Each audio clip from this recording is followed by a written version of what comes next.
Narito po muli si Nurse Dodong at nagsasabing magandang araw po sa inyong lahat.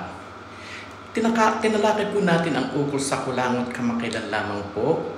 At ang sabi ko po sa inyo ay kung gusto nyo mapababa o mapabagal ang pagbuo ng kulangot.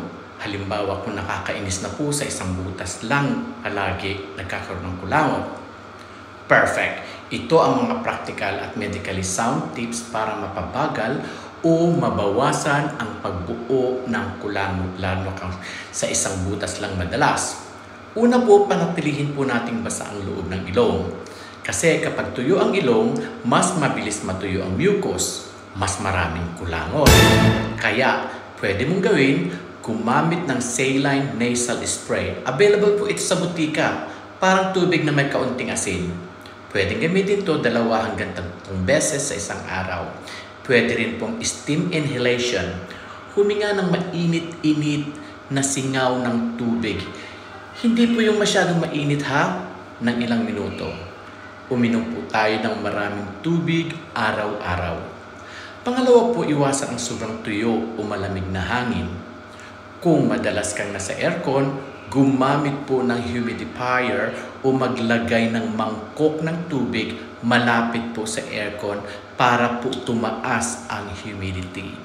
Iwasan din po natin ang direktang ihip ng ventilador o aircon sa mukha habang tayo po ay natutulog.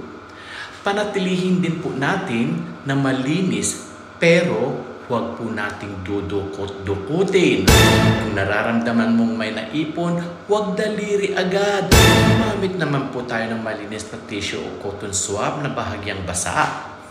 Ang madalas na pagdukot ay nagdudulot ng micro wounds, kaya lalo pang dumadami ang mucus bilang proteksyon.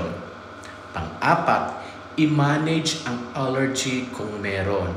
At kung madalas kang bumabahing o barado ang iyong ilong, baka naman may allergic rhinitis ka na. Iwasan din natin ang alikabok, pabango, usok o balahibo ng hayop kung ikaw ay mayroong allergic rhinitis. At pwede ka rin magpatingin sa ENT o allergist. Minsan nagbibigay sila ng antihistamine o nasal spray na pampababa ng pamamaga. Panglima po, obserbahan po kung meron kayong structural issue. Kung consistent na isang butas lang po ang sobrang dami ng kulangot o barado, baka po meron kayong deviated septum. Yun pong harang sa gitna ng ilong ay baka medyo po tabingi. Nasal polyp, yung pong maliliit na bukol sa loob ng ilong.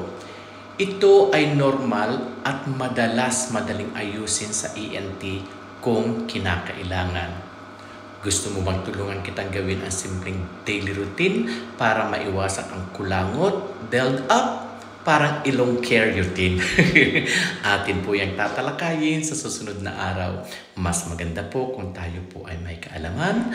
Kung may gusto po kayong pag-usapan, comment, like, follow lang po at i-share po natin ito. At pakitangkilikin na rin po natin ang aking YouTube channel at TikTok account, Nurse Dodong. Muli, ito po si Nurse Dodong at nagsasabing magandang araw po at maraming salamat po sa support.